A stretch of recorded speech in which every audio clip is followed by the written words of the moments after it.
আমি আৰু মানুহ তাৰ বহুত জবৰিলো তাৰ অলপটো বুজক প্লিজ মই ভালে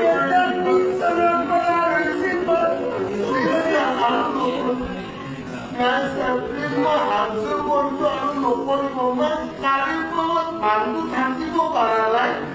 এতিয়া বেল হৈ যোৱাৰ পিছত এইটো কৰিলে কেনেকুৱা আপুনি নিজে ভাবি চাওক না ছাৰ এতিয়াতো যাব দিয়ক এটলিষ্ট এতিয়া এনেকুৱা নকৰিব আপোনালোকে নাই